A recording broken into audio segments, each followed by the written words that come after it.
급등락하는 주가. 무엇이 시장을 움직일까?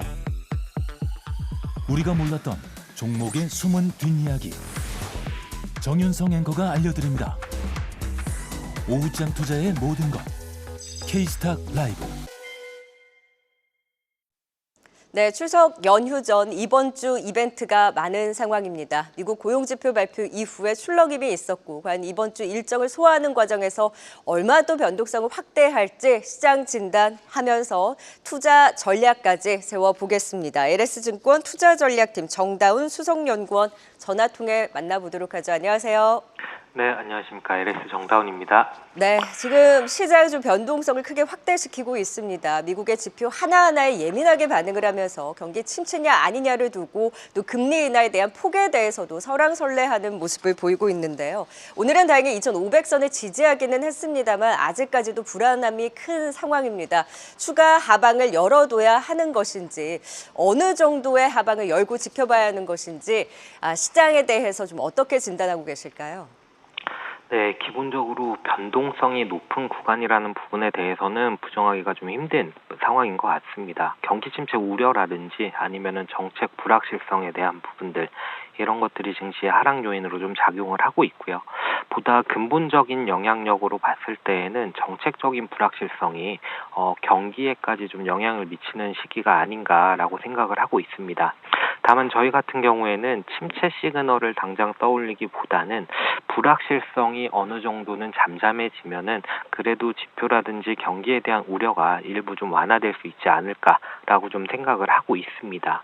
시장에 대해서 이렇게 침체라기보다는 좀 움츠러들어 있다, 불확실성 때문이다라고 좀 얘기를 드리는 이유는 뭐냐면 지난주에 이제 ISM 제조업 지수라든지 고용 지표라든지 이런 부분들이 시장의 혼란을 좀 가중시키는 모습을 보였습니다.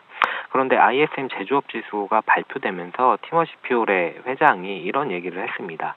통화 정책과 대선 불확실성 때문에 기업들이 재고나 자본 투자를 좀 꺼리고 있다라는 얘기를 했거든요. 그만큼 정책적인 불확실성에 대해서 기업들이 앞으로의 행보를 고민하는 과정 중에 있다라고 좀 보여지고 있는 거고요.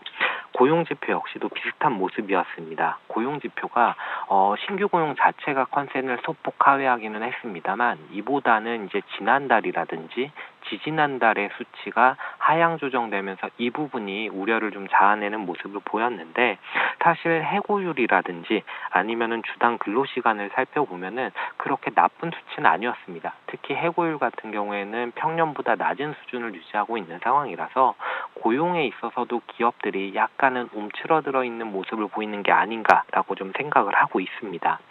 다만 이제 변동성이 좀 남아있다라고 좀 말씀을 드리는 이유는 근본적으로 정책적인 불확실성이라는 부분이 언제 완화될 수 있을지를 가늠하기가 좀 어렵다는 부분입니다.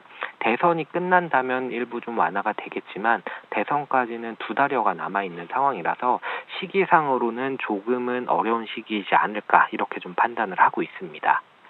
네, 미국의 이번 발표된 고용지표 역시 일단 침체에 대한 징후는 발견은 되지 않았고 다만 지표 발표 이후와 그리고 미국 대선이라든지 정책에 대한 불확실성으로 침체보다는 이런 불확실성에 기인해서 시장의 변동성을 확대하고 있는 구간이다라고 진단을 해주셨는데요. 지금 또 이 불확실성 때문에 특히나 집 나간 외국인 이 수급을 또 살펴봐야 할 것 같습니다. 삼성전자, 하이닉스 중심으로 대한 매도가 여전히 거세게 진행 중에 있는데요. 외국인 수급이 돌아오지 않는 이상 많이 빠졌다고 하더라도 제대로 된 반등이 나올 수 있을지 좀 의구심이 큰 상황입니다. 시장이 과연 언제쯤 바닥을 잡을 수 있을까요?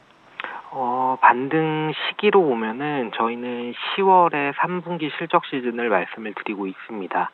지금 주가가 크게 하락하고 있고 미국 시장 같은 경우에는 이익 기대치도 상당히 좀 낮아지고 있거든요. 그런 부분들이 좀 반영이 된 상태에서 3분기에 미국 기업들이 낮아진 비용을 바탕으로 견조한 실적을 발표한다면 이런 부분들이 주가의 상승, 반등 요인으로 좀 작용을 할 수 있지 않을까라고 좀 생각을 하고 있습니다. 네. 과연 3분기 실적 숫자로 보여주면서 많이 빠진 지수, 시장이 좀 지지를 해낼 수 있을지 3분기 주요 포인트를 두면서 바닥 지지 여부 확인을 해봐야 될 것 같습니다. 자, 하지만 우리가 이제 큰 이벤트를 또 하나하나씩 보내야 하죠. 다음 주에는 추석 연휴에 또 미국의 FOMC 회의까지 있는데요. 이를 앞두고 이번 주 좀 어떤 대응이 필요할까요?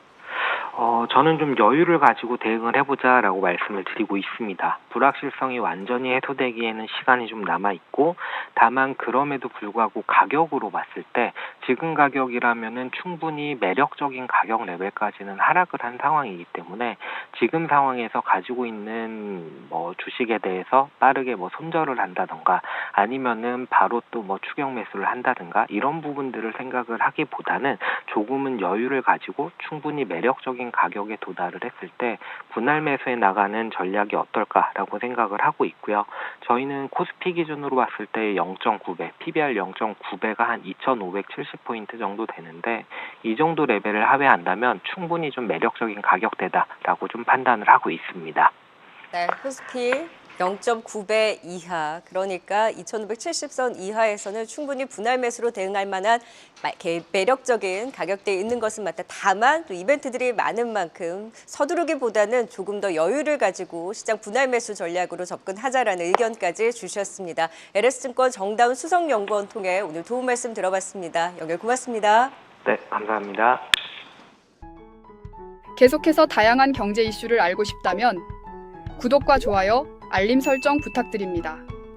AI 캐스터 권미정이었습니다.